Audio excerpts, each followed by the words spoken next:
ब्रह्मानन्दं परमसुखदं केवलं ज्ञानमूर्तिं द्वन्द्वातीतं गगनसदृशं तत्त्वमस्यादिलक्ष्यम् एकं नित्यं विश्वसलं सर्वधी साक्षिभूतं भावातीतं त्रिगुणरहितं सद्गुरुं तं नमामि श्रुतिस्मृतिपुराणानाम् आलयं करुणालयं नमामि भगवत्पादं शङ्करं लोकशङ्करं शङ्करं शङ्कराचार्यं केशवं बादरायणं सूत्रभाष्यकृतौ वन्दे भगवन्तौ पुनः पुनः सदाशिवसमारम्भां शङ्कराचार्यमध्यमाम् अस्मदाचार्यपर्यन्तां वन्दे गुरुपरम्परा वन्दे गुरुपरम्परा ॐ सहना भवतु सहनौ भुनक्तु सह वीर्यङ्करवावहै तेजस्विनावधीतमस्तु मा विद्विषावहै ॐ शान्ति शान्ति शान्तिः नारायणं नमस्कृत्य नरं चैव नरोत्तमं देवीं सरस्वतीं व्यासं ततो जयमुदीरयेत् जय गुरुदेव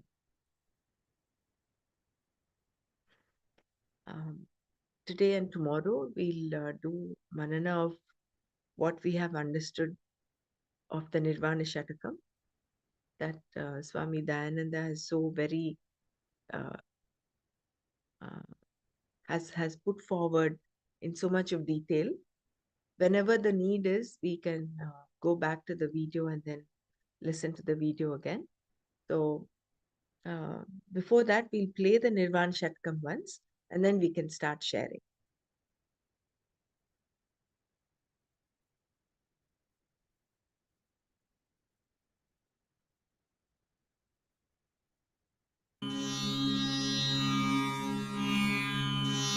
मनोबुद्ध्यहङ्कार चित्तानि नाहं न च श्रोत्रजिह्वे न च घ्राणनेत्रे न च व्योमभूमिर्न तेजो न वायु चिदानन्दरूपः शिवोऽहं शिवोऽहं चिदानन्दरूपः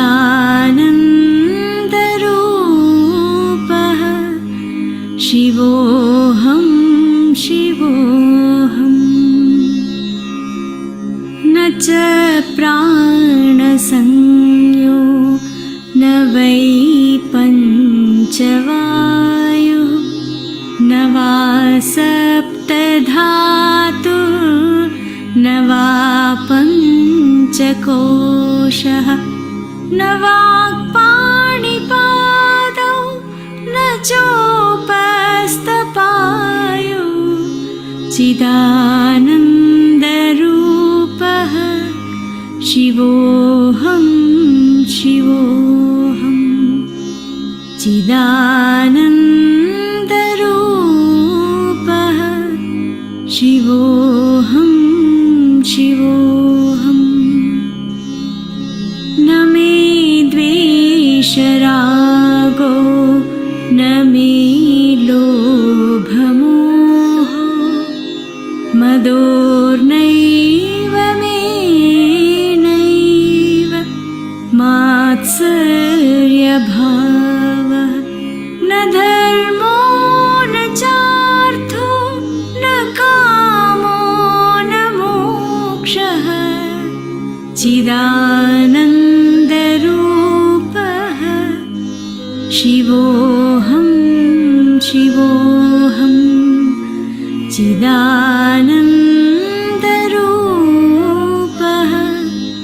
शिवोऽहं शिवोऽहम्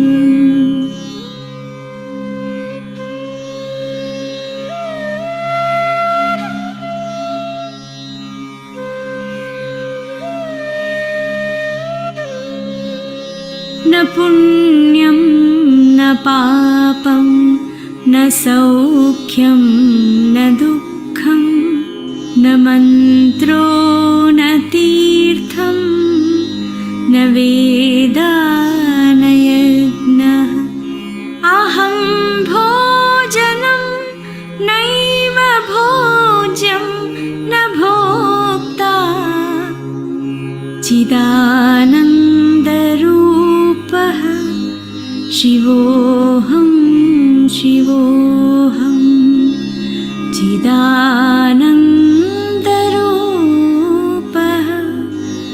शिवोऽहं शिवोऽहम् न मे मृत्युशङ्का न मे जातिभेदः पिता नैव मे नैव माता न जन्म न बन्धुर्न मित्रं गुरुर्नैव शिष्यः चिदानन्दरूपः शिवोऽहं शिवोऽहं चिदानन्दरूपः शिवोऽहं शिवोऽहम् अहं निर्विकल्पो निराकाररूपो विभुर्व्याप्य सर्वत्र सर्वेन्द्रियाणां सदा मे समत्वं न मुक्तिर्न बन्धः चिदानन्दरूपः शिवोऽहं शिवोऽहम् चिदानन्दरूपः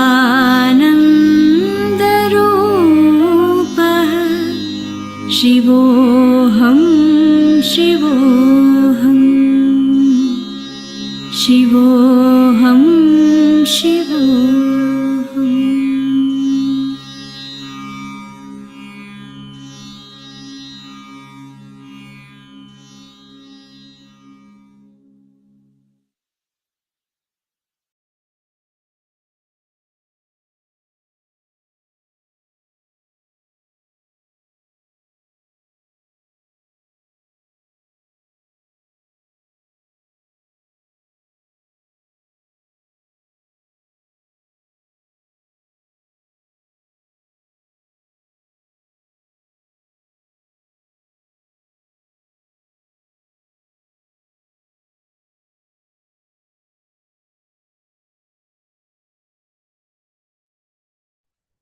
Hello, is this a class?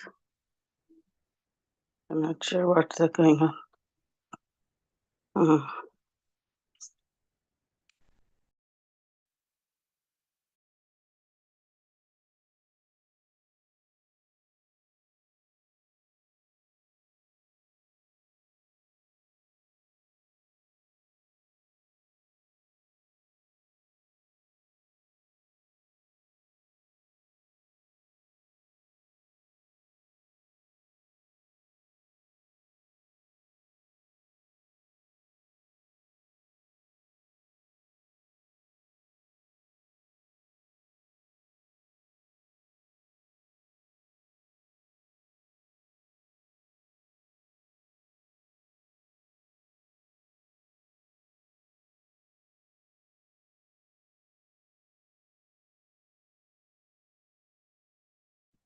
Yeah, Jai Gurudev.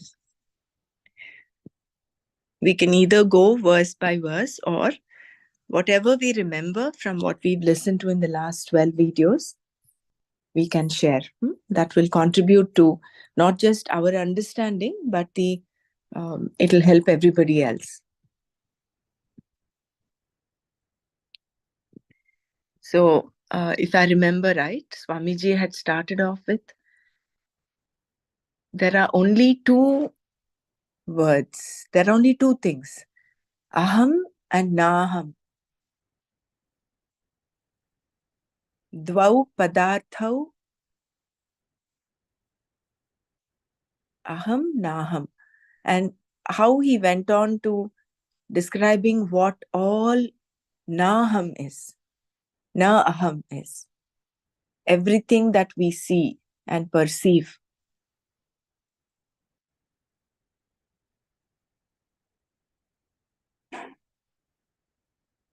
becomes naham. Whereas aham is the one that is, but aham, I is a reality. You cannot negate I. So, but what is this I? This I is that which is self-evident. It is both the subject and the object. So that is Chidananda Rupa Shivoham Shivoham.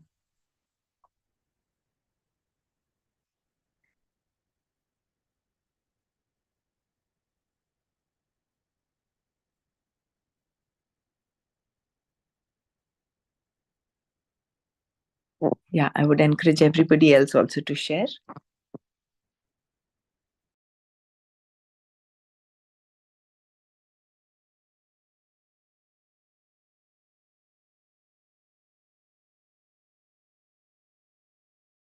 Means it would be I and the other word only.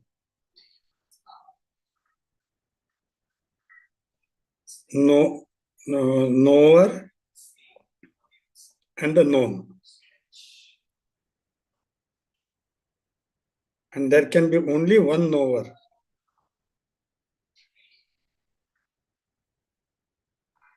Because if another knower is there, it will become known to me, no? So there can exist only one knower. Therefore, he might have said this dvau, two. That is what my understanding, I think.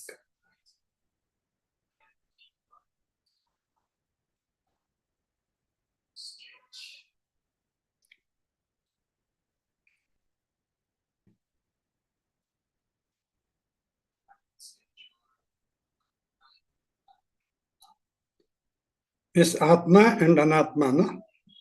Though only two. Which what is known is Anatma all.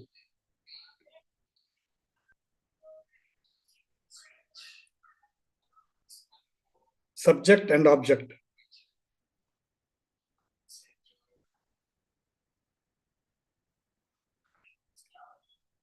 Why that point has been done? Only for this reason? Or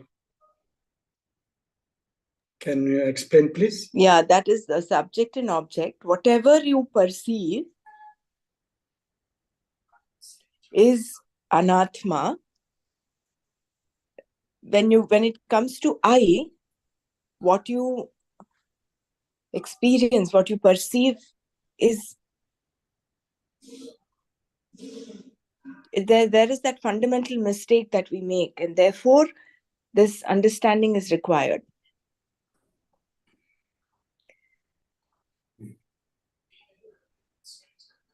It is because we have taken the I to be everything else except the Atma, and it is because of this Chidananda that everything else exists. Exists, okay. The Mano, Buddhi. Yesterday he was talking about the wave and the ocean. You do not need to negate, see, the world of objects is there. Their existence depends upon Atma, but Atma does not depend on their existence. It is like the clay and the pot. The pot cannot exist without the clay. But the clay is independent of the pot.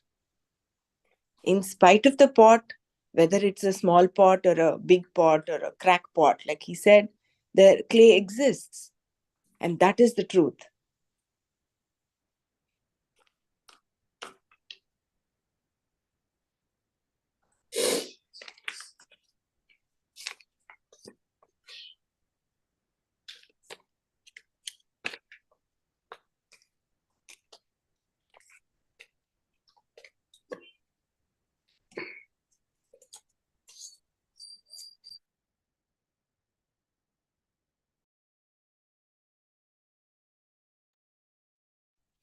And of course, this is a little random, but some of those that have really stuck on are those definitions that he had given of Name Dvesha Ragau, Name Lobha Mohau, Mador Naiva Me Naiva, Matsarya Bhavaha. He says, we take a stand. I like this and I don't like this. And then we either become a ragi or a dveshi. Whereas Chidananda is beyond this raga and dvesha. Because then you are becoming limited. So, na me dvesha ragau, na me lobha moha. Lobha is when greed is anything that you want, but you are pursuing with in an adharmic way. That becomes lobha. Moha is delusion again. It's because it is misguided priorities. Or that is moha, which is delusion. Your priorities have changed in the sense you're more interested in those limited, like for instance, either pleasure or power or money. So no matter what, how you want to achieve it, whether it is adharmic, even if it's adharmic, you don't mind achieving it. That becomes lobha. Why? Because of moha. Na me lobha moha, Moha mador is naiva me false, naiva. false Oh, yeah. priority. No? Moha. Priorities. False priorities, right? Hmm. Yeah, Hmm. false priorities. And then moha, the mother is it is that sense of pride and vanities, so to say, as in I have this, and it's a boastful nature. Whereas when you come from the space that everything is given to you, including your parents, nothing is your own. When you turn this way, then that mother will settle down. Otherwise, you'll keep having that I bhavana all the time. It's a complex arrogance. It is actually an inferiority complex. In order to Hmm. feel secure, you keep explaining and keep ascertaining that you know this, you have this. So coming from the space of gratitude, that all this is actually given to me. This is nothing that is made by me. Nothing is created by me. What have I created? So Mador Naiva, Matsarya Bhavaha. That Matsarya is the most difficult and the most dangerous of these Shadripuhu, where you have to, the way to, is because someone else has what you don't have, and therefore you end up being jealous. So the way out of that is to be prayerful and pray that whatever that person has actually increases. Then you'll be nipping it in the bud. Otherwise, you can get consumed by this matsarya.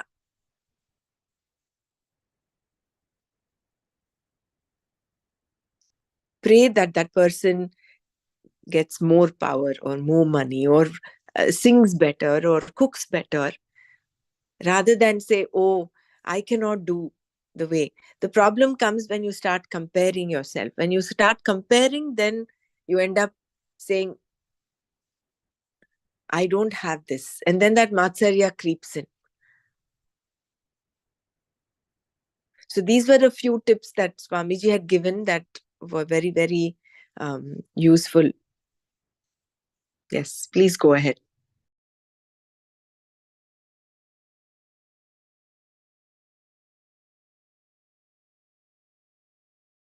He also mentioned about the Prasharthas, like Artha, Kama, Dharma, Moksha, that then he said anything that do within the Dharma, righteousness, then Artha and Kama becomes, what do you say, it follows Dharma and Dharma, Artha and Kama, but then it we think we are seeking moksha, but it is within us. So that's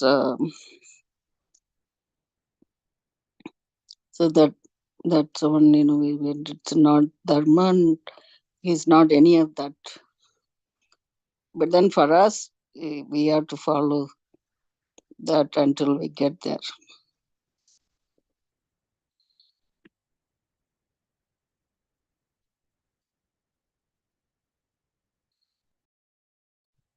Sorry, Dr. Mara, can you repeat what you said just now?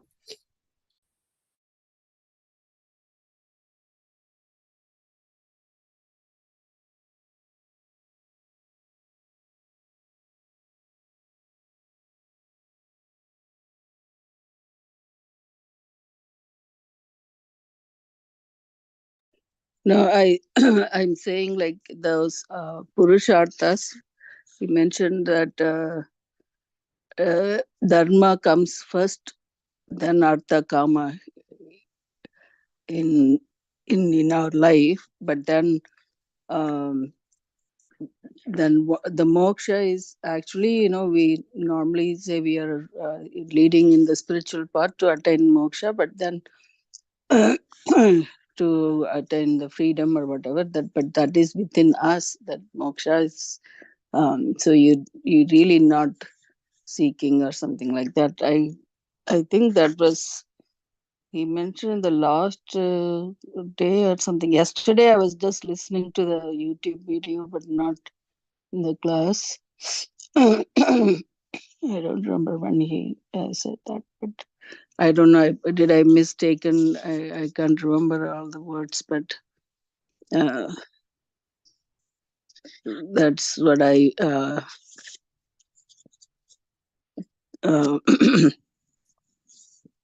I remember. And also he mentioned that subject and object is uh, there, but then it's subject and object is as one, and it dissolves into one.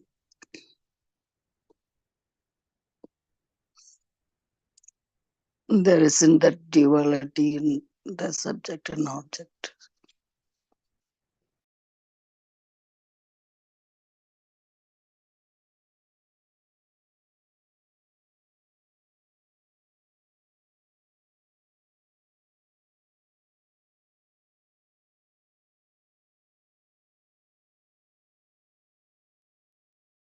Hariom. Swamiji mentioned that, as Dr. Mara rightly said, moksha is the Param Purushartha. Behind every act of our prayers, there is Shreyas. So, moksha is the Param Purushartha only. And the way Swamiji yesterday explained about the tying and untying, how we are already free, but we assume that we are bound. So if we assume that we are bound, we are bound. If we assume that we are free, then we are free already. Yeah, I really nicely gave that example of that tying the Guru and Sishya, and Guru tells the Sishya to tie the cow. Uh, but then he doesn't have the rope. He pretend that he ties the cow, but the next morning the cow doesn't move. Then that's how like the cow thinks it's bound for life. Once it thinks it's free, it's free. Like that, he explained. That one was nice. What you Yeah, explained, Bella. Yeah. yeah. Yesterday, from yesterday's video, I Mm, one thing was not clear to me. He said very beautifully about the difference between when we look at the artificial flower and mm. when we touch it. There is a The difference we are able senses. to feel. Yeah, but Yeah. my Mm, concern, my question is mm. like that is again through our indriyas. We are Yeah, it is through through the our indriyas, but the indriyas yes, sending the information to the consciousness, right? So he says that flower consciousness, like the flower, like the form is the flower. So we say, for example, you see the rose, you know what form it is, and then how it feels when you touch it in your hand, and how it smells. All that is, so all these names and forms or in within that consciousness. So but the consciousness itself no rupa, that's a nirvikal nirakara rupa. For that he was giving that example, like, so the consciousness is in the mind. So senses are connected with sarvatra sarvendriyanam, all the things that is felt through the senses, like with the hearing, the eye, and smell. Like there is various kinds of smells, right? It's not only sweet smell, that dirty smell, all the smell. And then the taste, there's so many different kinds of tastes, so many different things. But how all this is in the consciousness, how you can recognize this is the bitter melon, it's bitter, and the sugar is, say, tasting sweet. It is because through that consciousness itself, um, no rupa, nirakara rupa, that. But then there's all the other ones has that form and things. Is that what you yeah, vibhutva vibhutvat chaha? That one was all that pervasiveness, because the God is I mean Atma is Brahman is all pervasive. So that's how he is in all of it, but in a rupa. Is that what you're asking? I don't know. He explained it or not. yeah. The only my concern which I want to raise is that Mm, our eyes, with it mhm. can be deceitful. The way we see at the things or objects, it may not be right always. It is the way we perceive objects, the way we perceive situations, the way we perceive people. They vary depending on our trigunatmak buddhi. Yeah, that is there, So but that is then why we the have to nature be of it is not going to be changed, right? Like water is water, like the wave is there, but water is wave. Even that wave, many waves form. Sorry, that is a different example. But then again, um, eyes cannot deceive, means like, you are talking about, that is because of the ignorance, like when you're seeing the snake, I mean rope, you mistake for the snake. That it may hmm, be different. I mean that is because there is not enough light and things like that. But if you have touched, say you are cooking rice, right? I mean, what rice feels like. When it's cooked, it's soft. When it's not, it is hard. That point, your eyes doesn't deceive you, right? I mean, the fact. That's a fact. So some of this are facts, some of this could be um, I mean, there are there are some examples, like he says, the mirage water and all that. That there is something there, but we that is mistaken because of those other things. But then this feeling through the senses, which is um which is felt. I mean, you're right, but some of it could be you can be mistakenly identifying yourself, but then that is because of ignorance or whatever we can call it. But no, but if it really, there are this facts that uh, what he mentioned about the taste and smell and things like that, those were connected in the consciousness. That consciousness mind itself is no rupa.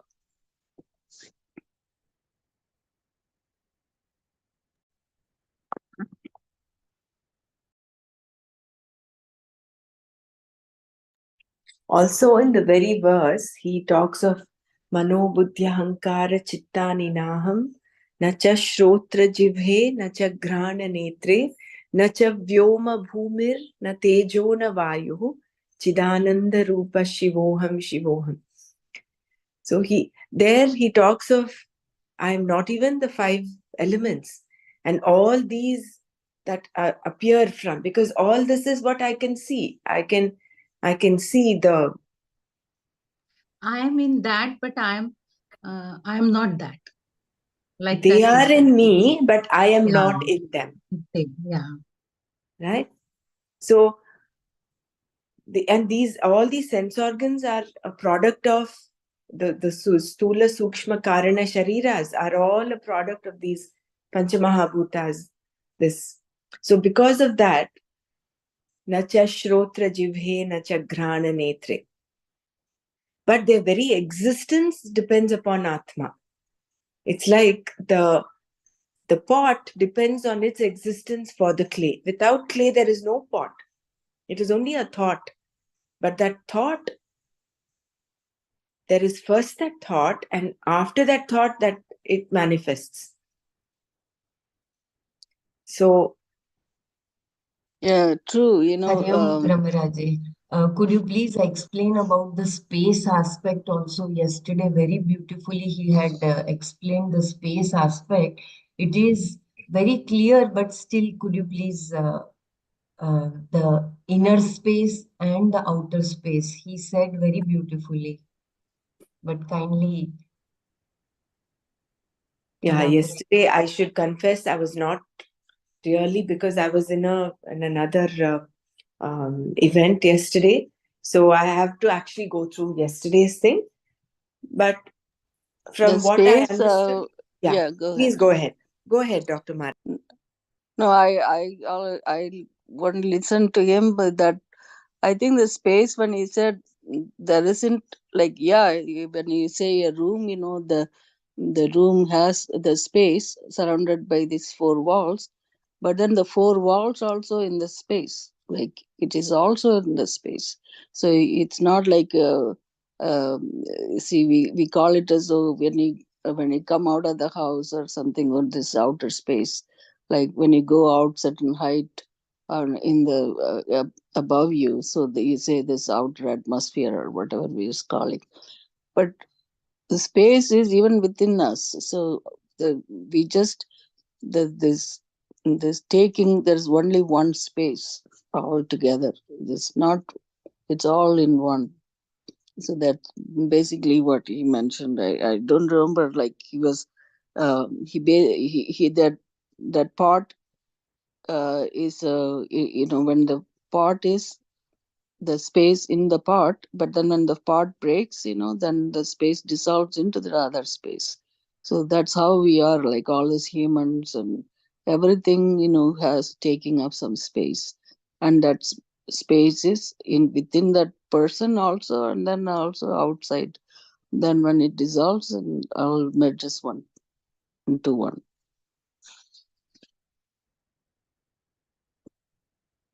I need to look at the lyrics of that to see really uh, space.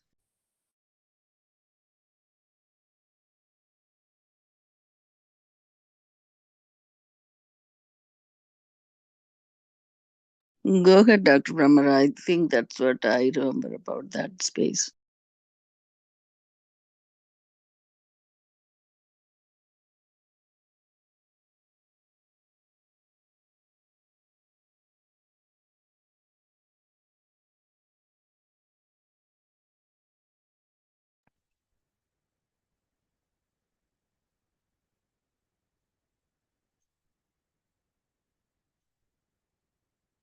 And he also dealt with at length with how um, these mantras and chants have to be chanted and not just um, read as prose.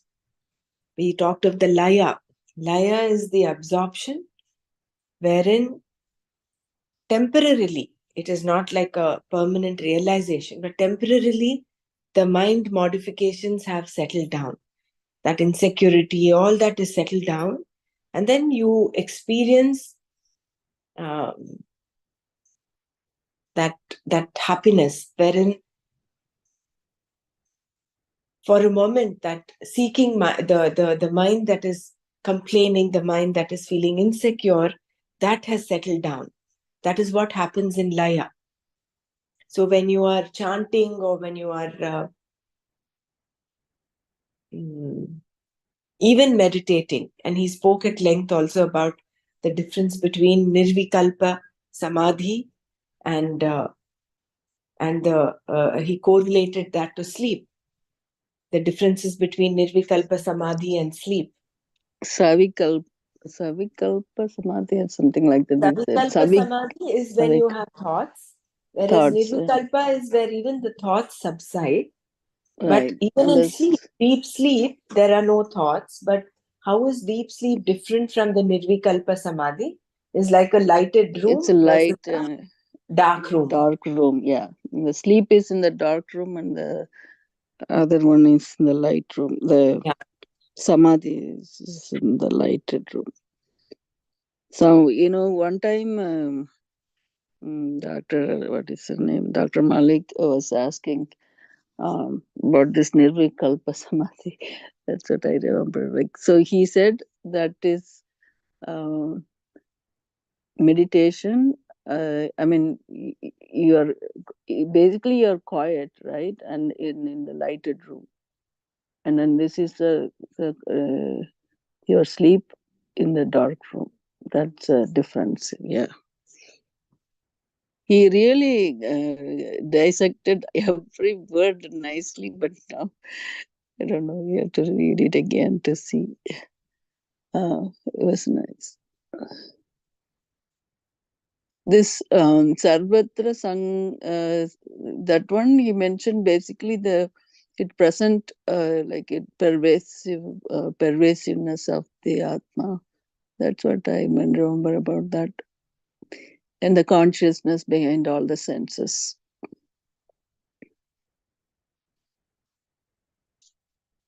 Sangatam, do you remember what Sangatam? I forgot what it meant. Sangatam or Sangatam? Not just. Yesterday, actually, there was, although I was listening to it, something was wrong with my phone volume and it was really very low. So I had to strain myself actually driving, and I couldn't really catch all that. In the last part of yesterday, I actually wanted to open and write it down. He corrected some of the way the words. Here it said Nacha Sang. I think Sangatam, right? He said, but both were okay, if I remember. No. What is it? Asakta means it is not interested, but asakta means interested. So there is a difference between and a. Asakti or is something No, about asakti is Sakti. interested. Asakti is interested. Asakti means not interested. So we have to pronounce that. I don't know the words there. Not having that. Changatam. Asakta means Changatam. asakta. That is a spelling of and a. Oh, I see. Okay. That is what. So no, Asakta like is Asakta is not interested. Oh, Asakta okay, is got it. interested. Oh, Whichever asakta you, is whichever you double add A. it Uh-huh. enhances. That is Enhances. what Okay. he, So the he told. asakta. Okay. Asakta. Asakta is interested and Interested. asakta is not Not interested. interested. That is the spelling mistake. He was correcting it. Okay. Okay. And the Naiva Muktirna Meyaha. Even Meyaha he was giving like Bandur. Something like that's the one he was bondage. I think they're connected with Nam Naiva Muktirna Meyaha. Nothing to Naiva be Muktir. known. Nothing to be known. That is Meya. Nameya. Nameya. Right. Okay. That is nothing to be Naiva known. Muktir Nameya. Right. Meya is what is to be known. That is the object of the knowledge. Nameya means nothing to be known. Therefore, I am Chidananda Rupa. Shiva.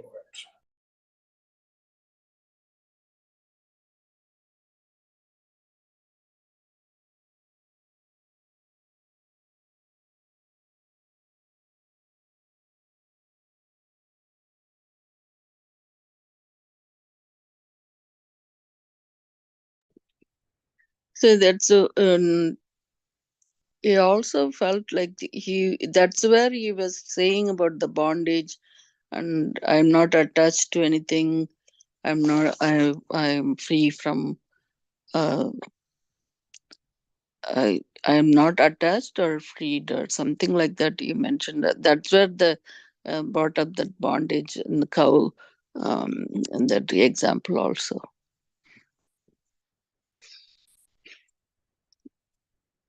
Anyway, oh my! I thought I understood well, but then I have to write it down when I'm there listening to it. Otherwise, the memory is not there.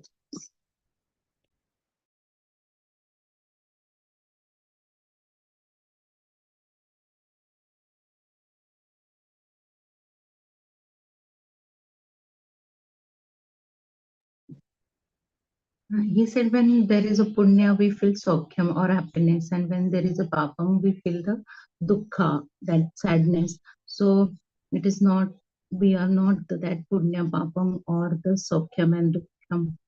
He said, I am not the bhojam na bhoja na bhokta.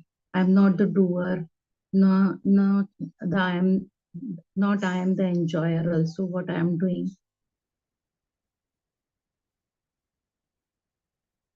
So the punyam na papam na sokyam na dukkham na mantro na tirtham na veda na yajnaha aham bhojanam naiva bhojam na bhokta chidananda rupa shivoham shivoham.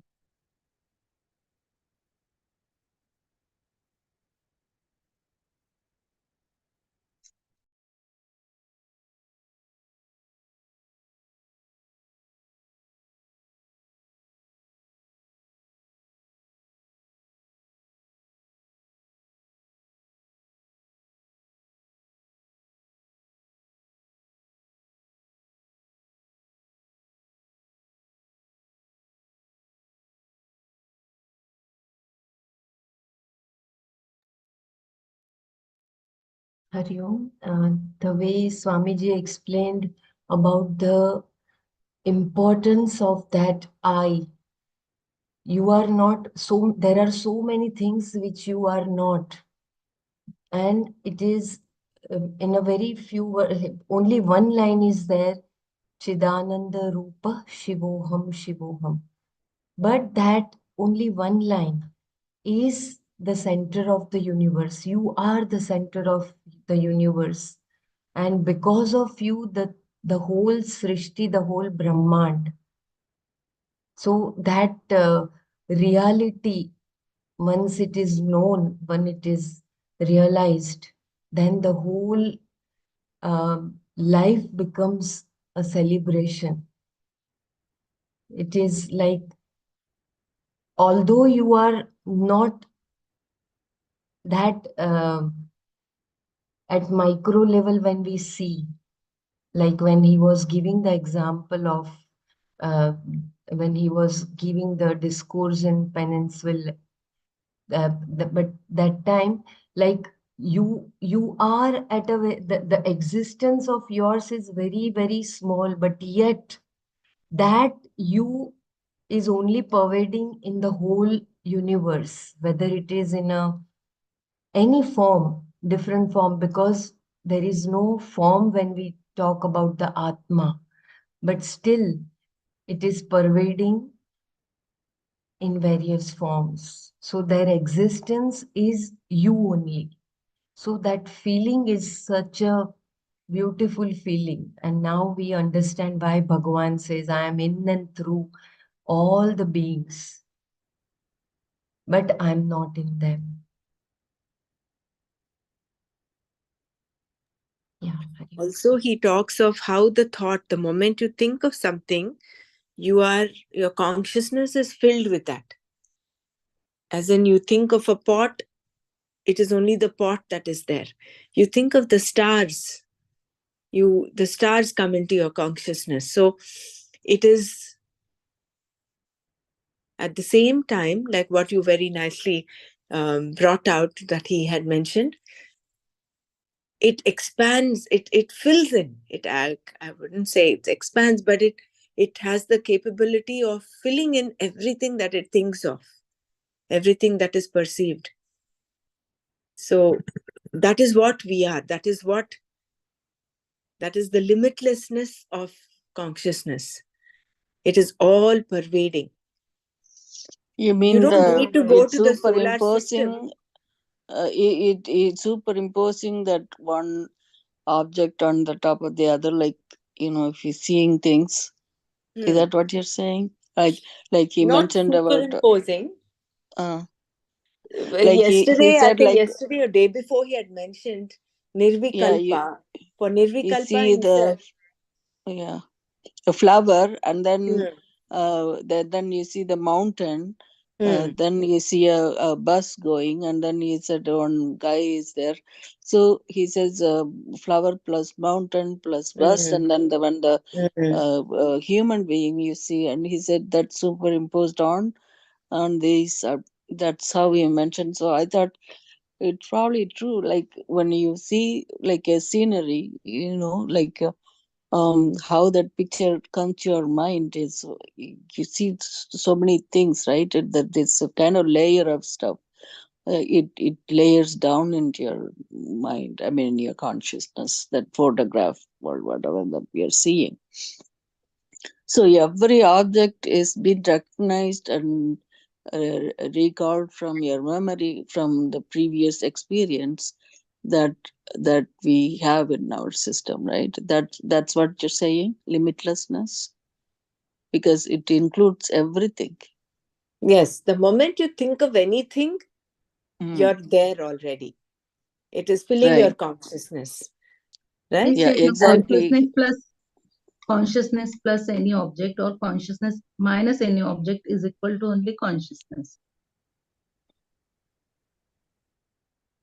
Mm, Otherwise, true. for Nirvikalpa, he had mentioned like how Mm, dogs shake away their whatever dirt or water that is on them.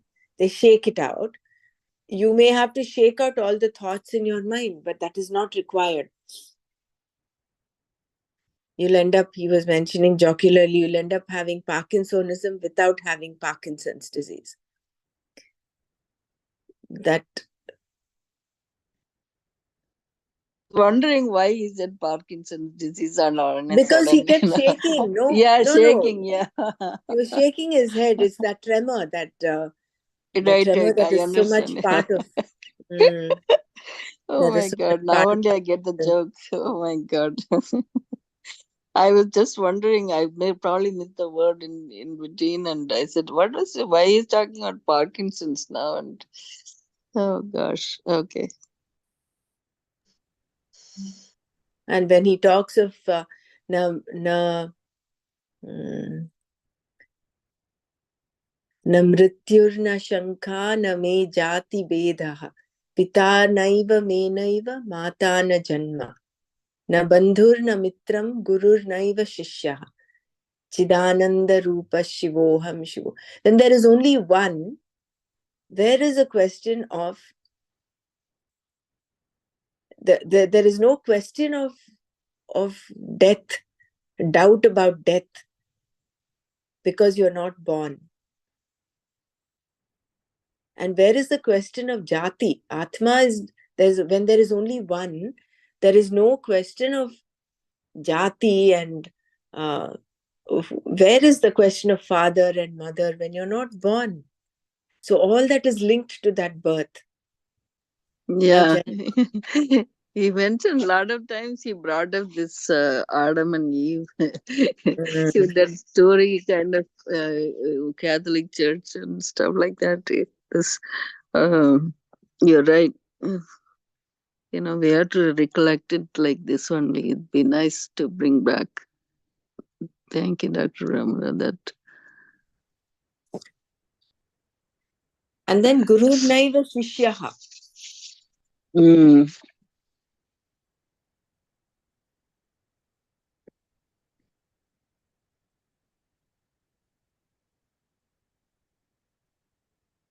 This, he said, only an enlightened person can say.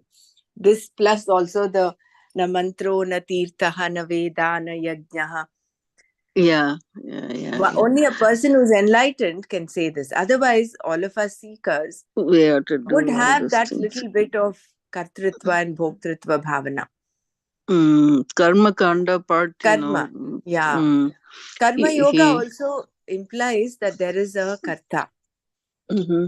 Otherwise, how can you get into the aspect of Ishwararpana Buddhi? Because you consider Ishwara there. So there is Ishwara and there is you. So this little Dvaita Bhavana is there for Karma Yoga. So all of us who are seekers, who have still not become, who not in that enlightened state, we have this. And these two verses, he said, only an enlightened being can say. This is, of course, composed by Adi Shankaracharya. So he was in that state, therefore he was able to mention this. But it's such a beautiful guide for all of us. Definitely. I mean, benchmark he set. Yeah, because, when we read that, when we are listening to this every day, chanting, and it gives you some meaning on the bottom of it, if you read it, I'm not this, that. So we may have wrong ideas, but after listening to him, it gives you like broader perspective, like how whatever we learned so far, it's all included here in the 6 verses, right? It gives you better understanding. But again, to express it ourselves, I'm not there yet, so I only have to review it again. I think all of us are in the same boat. The reason why we are here is, see, I remember that Sanskrit Subhashitani, which says, Acharya padamadatte padam shishyasva medhaya padam sabrahmacharibhyo padam kalakramena hi. If you divide the knowledge that you acquire into 4 parts, one part comes from the acharya, from the teacher. One part comes from your own understanding. One part is 1/4. 1/4 comes from Shishyas, the Sabrahmacharibhyo, like co-students, your students, when you're discussing and you're openly discussing what you have learned, which is what we're doing right now. And then this is definitely helps. I mean, Padam Kalakramenahi. 1/4, there may be some things that you don't really get, but in due course, as you keep at the knowledge, keep coming back to it again and again, then Kalakramenahi, it starts unfolding. The clarity starts happening. So we should not get, all of us, this goes to all of us who are here, not to feel discouraged or say, oh, how come I don't know this? How come I don't remember this? I mean, that should not deter us. No, it's there, and it kind of motivates me to go back and, okay, I have to look at this. And and learn more. And it sounded so good when we are listening to him, and then we have to keep contemplating on it. Otherwise, it just dissipates from. Correct. Very true. Yeah.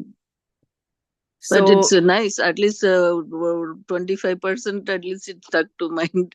We have broader, thinking to look at it.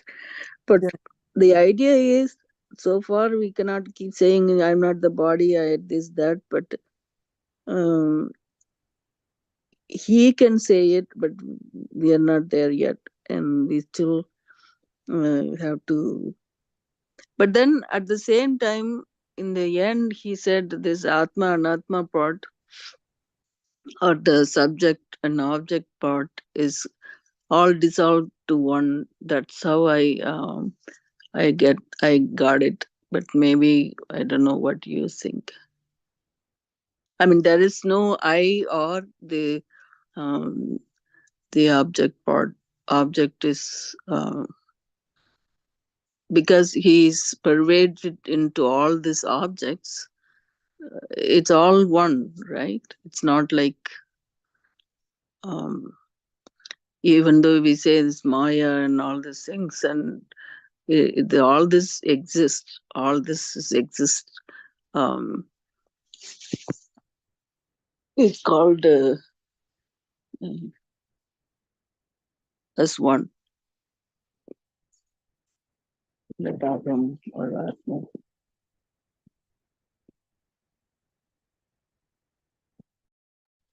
He laid a strong foundation in the first few videos. He dealt at length with this Atma and Anatma, and after that, it was like a breeze. And so, I would recommend. This is my suggestion that for the next half an hour or so, or however time it takes, we will revisit the first video. Let me see if I can play that plus the second video. I'll increase the speed so that we take care of all the pauses and the gaps that were there in the original video.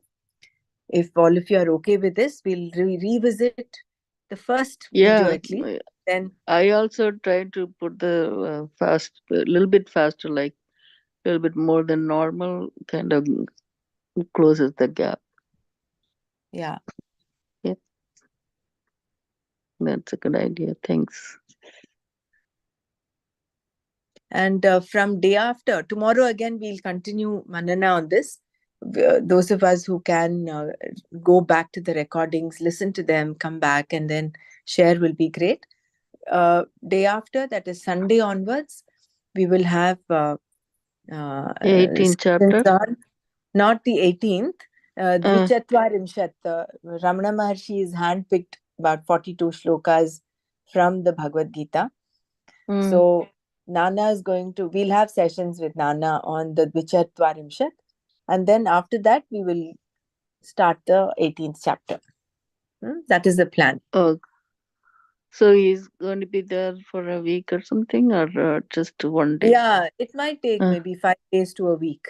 Week, okay. Yeah. All right. Dhanyavad Ramaraji for Yeah. wonderful. I was just wondering, like, we want to, I mean, not that we're going to finish it up and close this, but because we are taking a little longer time to get to the 18th chapter. No hurry, but Okay. it's good. Do you want me to play the first one, or do you want me to play the last one? Which one do Yeah, you want? whichever one you feel. I think the last one is First also one. good. Or So should we we'll do review the it from first the one beginning? first. Yeah, Yeah. we'll do the first one, and then based on then we can go to the last one. Sure.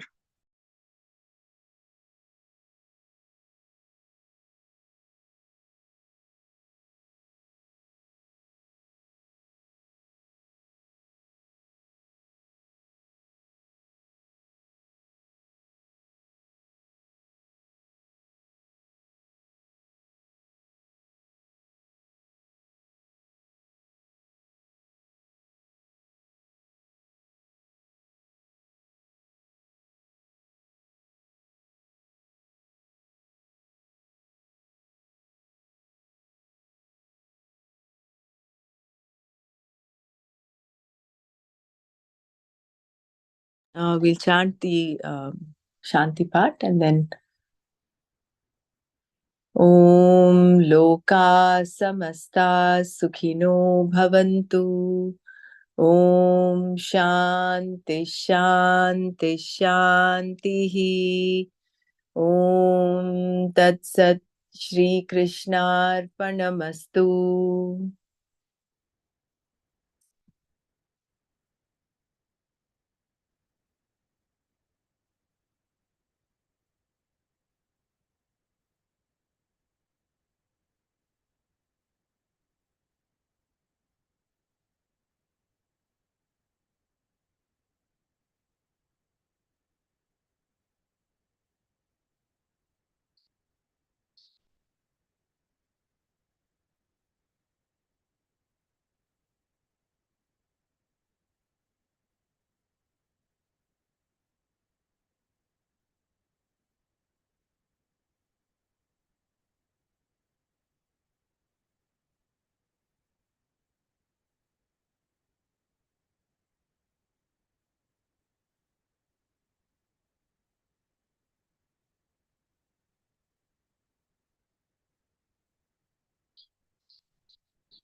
Sahana bhavatu,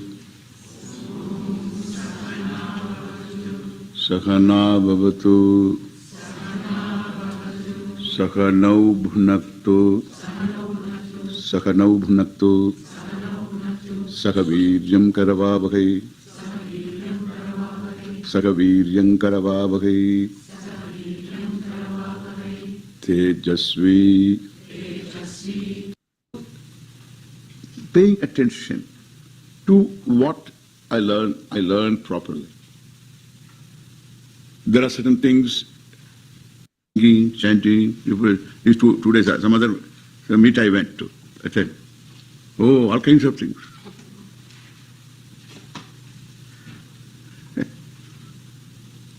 Small, paying attention to what I learn properly.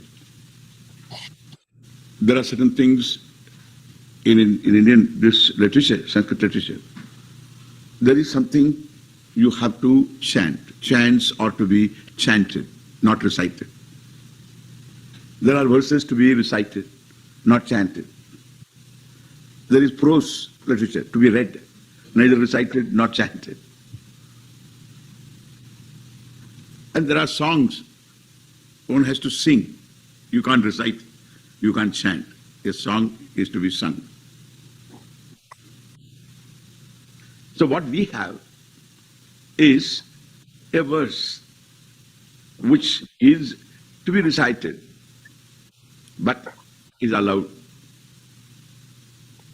when one wants to present it in a musical form, one is allowed. That's what's being done. But that also should be proper. We can't mano buddhi ahankara chitta ninaham nacha shrotra jihve nacha grana netre nacha vyoma bhumi na tejo navayu chidananda rupa shivoham shivoham. I try. I don't get it. So it has got to be in a melodic form which gives you certain absorption. A very serious material involved. Let us look at it.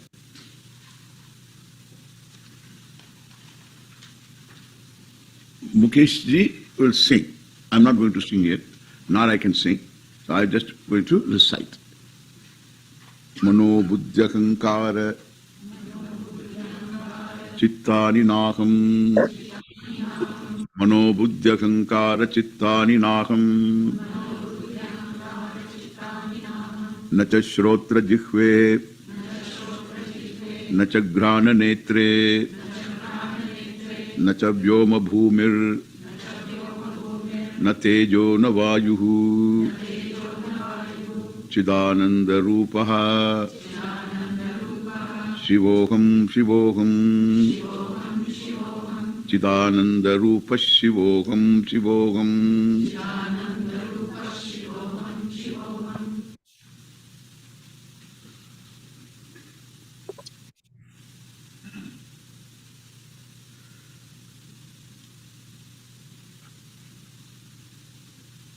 Na aham, naham. I am not. Na aham, naham.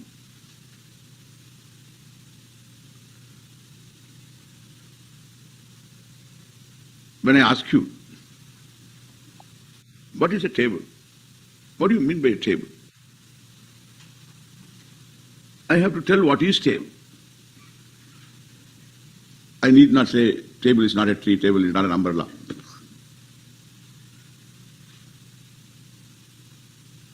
I need not negate the whole world to point out the table.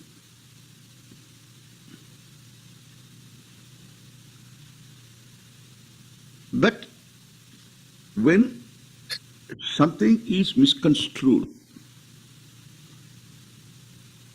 then what the object is to be told by first negating the error, the erroneous perception, then what is to be told.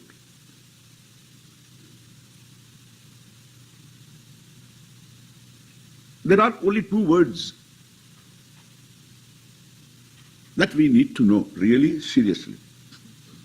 Because there are only objects referred by two words.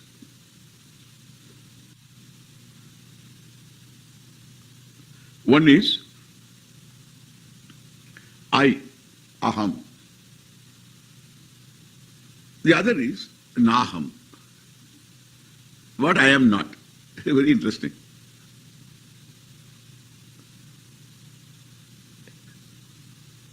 I and not I. Dvauhi padartau atma anatmanau. Dvauhi padartau. There are only two words whose meanings are there. That means there is no third padartha. There is no third word whose meaning is not covered by these two words. Dvauhi padartha. In Sanskrit, there are some advantages. Padam means a word. Padyate anena iti padam. Something is known through this, and therefore that means of communication of that something is called padam, a word. Padyate jnayate anena iti padam. By this an object is pointed out, referred. See how the word explains its own meaning. You don't, there's no arbitrary decision. The word explains itself. The root has got its own meaning. The root meaning is arbitrary. The word explains. Root is not a word. The word explains itself more often than not. So, padyate anena iti padam. Having said that, then what is padartha? The object, the meaning of the word is padartha. Therefore, all objects are called padarthas. It's so easy for me to teach. If the audience knows what I teach, I mean the words that I use, these kind of words, Sanskrit words, it's so easy. Because your thinking is in a different sphere. Not simple block thinking. It's more basic. When you say an object is one thing, padartha, there is so much to talk about. Whole Vedanta I can unfold through the word padartha. That's enough. The one single word is enough to talk about everything. Pada and padartha. Just don't worry. So, Dvauhi Padarthau. There are only two things. The things and all that also are just useless. There is no thing that I am going to talk about. Look at this. I have no translation. Dvauhi Padarthau. There are two meanings of words. What will I say? Two things referred by words. Two words. And one thing is, now look at this, having used the word thing. One thing is you. I. One thing is I. Are you a thing? Eh? Therefore, you commit the original sin. Afterwards, you get into trouble. You commit a mistake. Padarthas are two things. Then one of the things is you, means I. I am a thing. And everything else is another thing. Okay? In Sanskrit, we are safe. I am not a thing. I am the meaning of the word I. The other is the meaning of the word not I. Perfect. There is no third thing. Why not, Swamiji? I. Whatever that I means. I. Then the I refers, whatever it refers to something, some meaning. And what is not covered by the word I is not I. Therefore, this is either I or not I, correct? This desk is I or not I. So this room is I or not I. The earth is I or not I. Very obvious not I, okay? So it's all not I. And so the sun is not I. Moon is not I. If moon is I become Mooni. Mooni has got another word, loony. It's better not I. Moon is not I. Sun, Jupiter, Venus, Mars, Mercury, not I. Solar system is covered. Neptune, Uranus, all right, not I. You can include that also. We are interested in it. We don't need those things. For astrology, we don't need. Not I. All the constellations, not I. Galaxies, not I.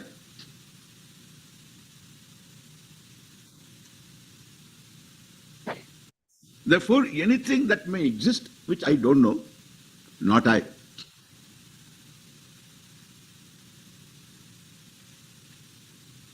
All that I know, then I have to say, all that I know, other than whatever I know as myself, not I.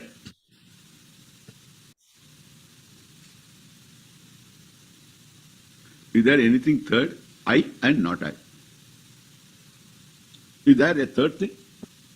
Somebody said God. God is a third object. So if it is a third object, it is not I. It's not a third object. There is only I, not I. If God is different from you, not I. Now you understand. God in heaven, not I. God is formless, but He is in heaven, not I. God is formless and needs a location. Formless God needs location. Think about little. Little thinking doesn't cost you much. Too much thinking is a problem. A little thinking you can afford to have. Formless God doesn't need a location. Therefore, when you pray, don't look like that, because already you have decided He's not here.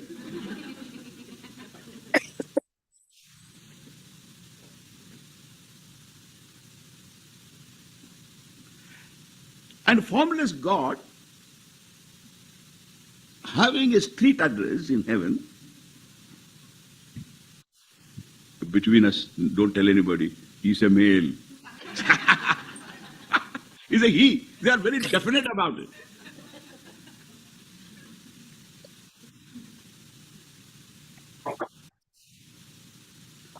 He's a he. You talk to a born again guy, you will get enlightened more. Because I don't have all these arguments. You will hear from him.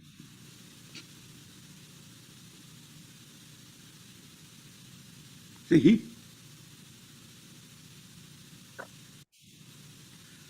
Whatever, it is not I.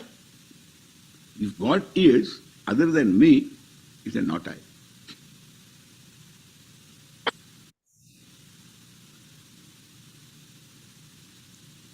Then, if I say not I is not God, then I become God.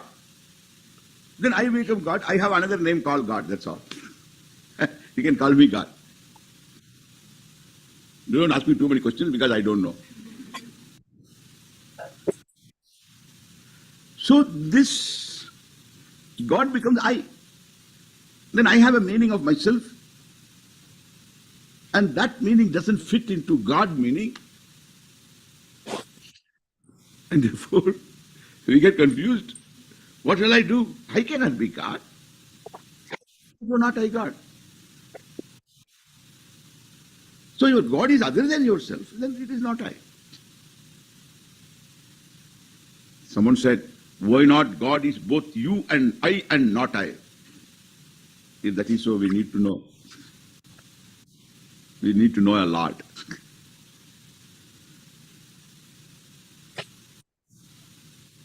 Why? Because then there is an I, there is not I. If something has to be both I and not I, when I understand categorically this is not I, this is I, then for something to be both I and not I, well, that's something to be understood properly. And there is so much involved in that kind of statement, but it only tells me one thing. What I said, there are only two things, I and not I.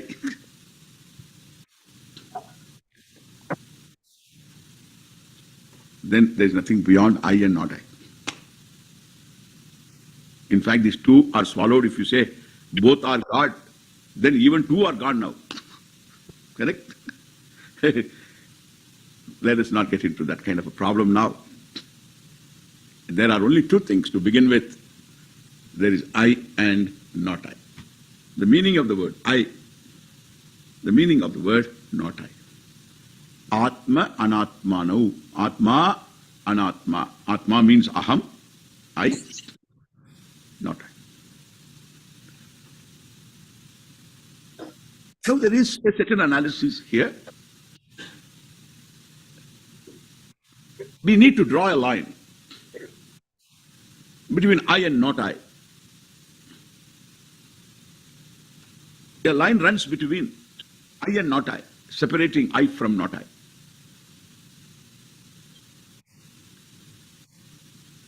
Where does this line run?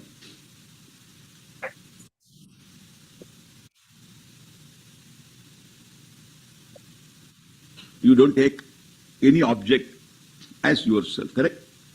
You don't take the tree as yourself, the sun or moon or stars, any one of them as yourself.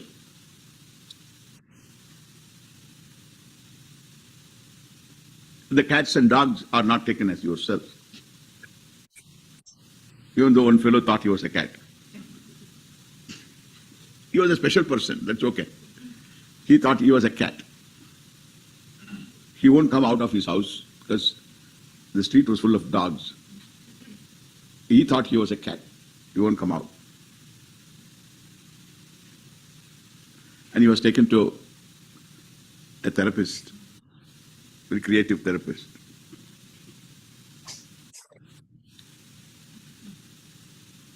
And the therapist brought a cat from his own house, set up a mirror in his room. He held the cat in his hand and stood before the mirror, asked him to stand. Asked him, what do you see there? One said, I see you, and you say, I see the cat in your hand. Then what else you see? And he said, I see myself. And that is you? Yes. What is it in my hand? It's a cat. Do you look like this cat? No. Are you a cat? No. Then how can you take yourself to be a cat? That was a mistake. That was a mistake. I'm sorry. It's a mistake. The therapist thought that he did a job. Very quick job. Eh? So it was so easy. Even though the therapist knows this fellow will come back. But so then he thought at least today he has done a good job. Went away. Still he won't come out of the house. Why he won't come out of the house? Well, you have to ask him. And then the therapist wanted him to be brought back to him. He was brought back to him. I said, what happened? Are you a cat? Not at all. Then why you don't come out of the house?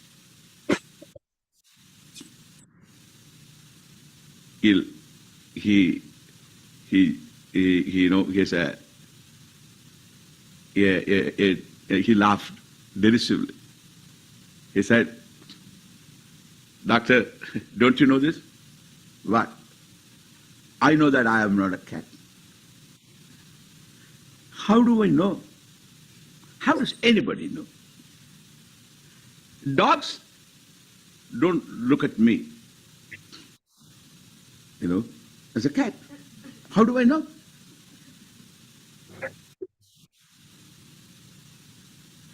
Special person. A special person. Why do you call him a special person? Because he needs a permanent specialist, okay? Not one time you go and come back. It's over. Needs a specialist and therefore a special person. This is a case. I am not talking about that person. Understand? The world is different from you. Cat is a cat. Dog is a dog. Everything is different from you. All right. Where does the line run? And not even the clothes I wear. Close to my body. All of them are not I, correct? They are all not I. T-shirt is not I. Everything is not I. The rings you wear, all not I. So, obvious now. The line runs where this anatomy is. In fact, it is not one single line like this. In this universe, linga, lingatmaka, andatmaka, is a brahmandatmaka. In this vast cosmos, like a linga, then I am carved out. It's not a line. I am carved out. The line runs all around. I am carved out. That means there is not I all around me. And that me is anatomy. This is not I. If a bullet goes here, no problem. I will say, thank God, thank God, thank God. What? I was not hit. I was not hit. Right? Therefore, even a bullet passes through my 2 fingers. Thank God, thank God. I am not touched. So I am here. Beyond the extremities, I don't exist.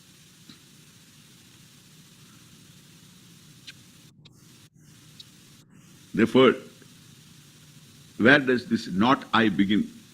Where I ends. Correct? Where I ends. I ends here. I ends here. I ends here. Whether the nose, whichever is farther for you. So the nose, where the nose ends, the world begins. Not I begins.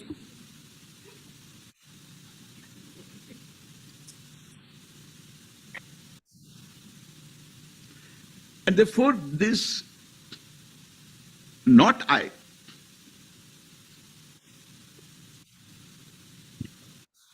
let us call it as idam,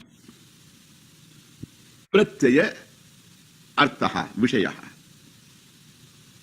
Idam pratyaya vishayaha. A pratyaya is a cognition.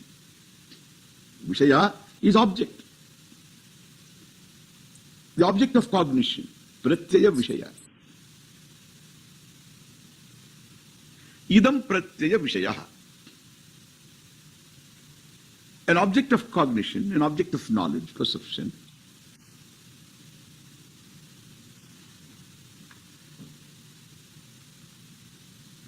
What kind of object? Idam pratyaya. The object of this cognition.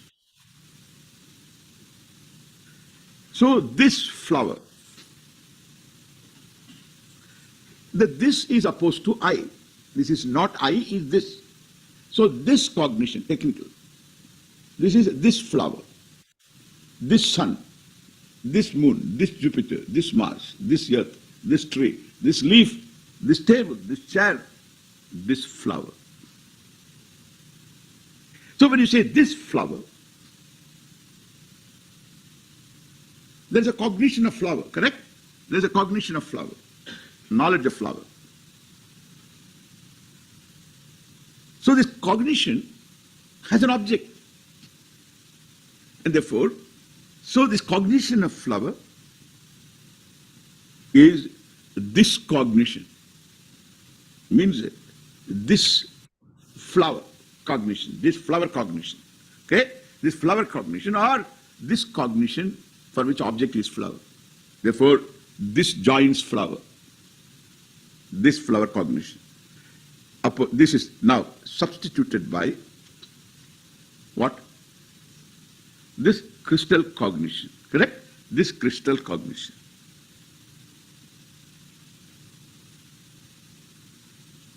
Okay? This cognition of crystal. We call this as this cognition. Who has this cognition? I have. Therefore, so I am having a cognition of myself. There is a self-cognition. I am the object of I cognition, opposed to object of this cognition. Understand now? This is a very big thing. So object, any object, we can refer it by the word this sun, this moon, this Jupiter, this earth, this tree, this man, this woman, and this book, this flower.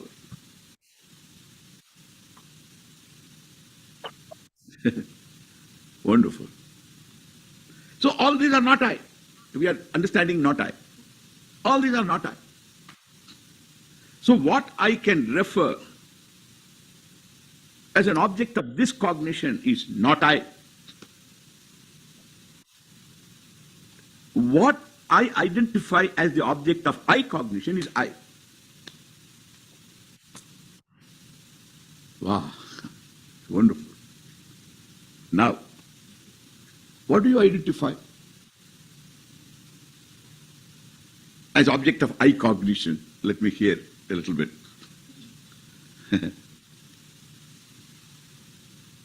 This body, correct? This body. When the body is sitting, I am sitting. Body is standing, I am standing. Body is tall, I am tall. Short, I am short. And the body is black, I am black. White, I am white. Therefore, I am the object of I cognition, and the object is body. Is it a mere body? Whatever the body has is all me. Oh. What does this body have? This is a live body. It has 5 senses. It has 5 pranas. It has mind. All these are me. How do you know? How do you know?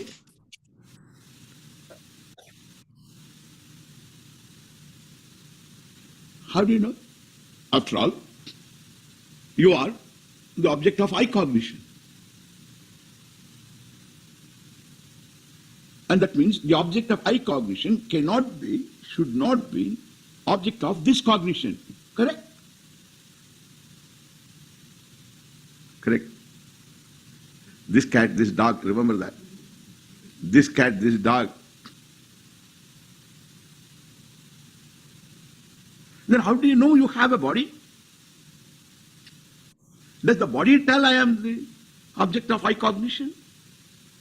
Or you are able to objectify. You objectify flower. The flower is object of this cognition. Correct?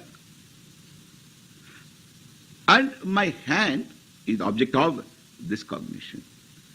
Interesting thing I want to tell you one thing. I say anatma. My world is anatma, not I. It's all object of this cognition. Which includes what? Every body that I see here. Correct?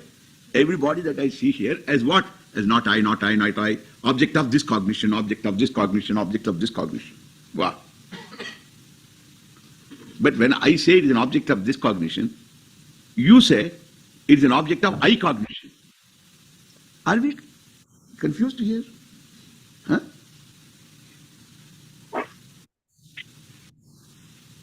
For me, it is an object of this cognition. Very obvious. And for you, it's not an object of cognition at all, this cognition. No, Swami. I look at this body, drop this cognition, okay? There's nothing. What I'm saying is, do you objectify your body or not? Do you recognize this body or not? How do you say that I am tall? Swami, I'm a basketball player. Therefore you are tall? No, I know. I know my height. The other day I measured.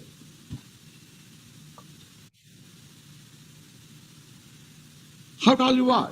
I'm 6 feet 2 inches. Oh. So you know this body, 6 feet 2 inches? Yes, I know. You know this body? Yes, I know this body, tall body. You know this flower? Yes, I know this flower. The flower you are not? No, I'm not flower. Why? Because I know this object, flower. It's an object of this cognition. Oh, your body? My body also is object of this cognition. But how do you say, I am the body? You know, if you do like this, that means I don't know, I need not know. I don't know. It is both object of this cognition, is object of I cognition. Hey, come on. Talk slowly. I know you get away with this kind of fast talking. Nobody understands, therefore you get away with it. Don't pull that fast one on me. I go slow. I know this body is a part of anatma. I am very clear. I never take your body as my body, and therefore it is not I. My world includes your body. And I am aware your world includes my body. Not only my world includes your body, this is what I know, my world includes my body also. Wow. Then, how come we always say, body is sitting, I am sitting here? That means you have a special relationship with this body. There are houses and houses in the world. One house is your house. Correct? There are people and people. This is my mother. There are bodies and bodies. This is my body. No problem. That's a special relationship. My body is not me body. Understand that? It's me body. Therefore, me body puts a certain responsibility on me. It reveals certain self-identity, which is, when it is not true, it's not me body, it is my body. If my house is under repair, it's not I am under repair. Correct?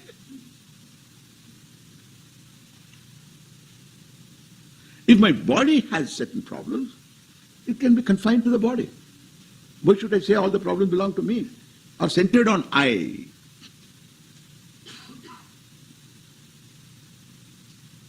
I am ill. Problem. Problem. So if this I is identified as this physical body, I are equated to this body, the body is equated to I, definitely there is confusion. Therefore, these verses negate this confusion one after the other. It's not at one level there is confusion. There are levels and levels of confusion.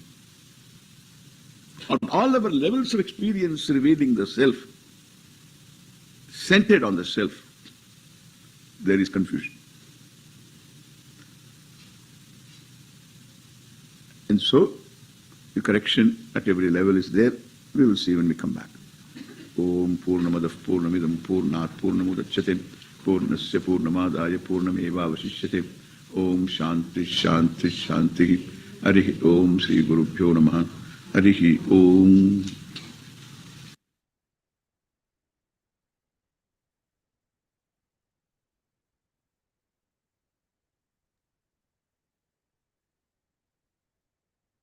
Jai Gurudev.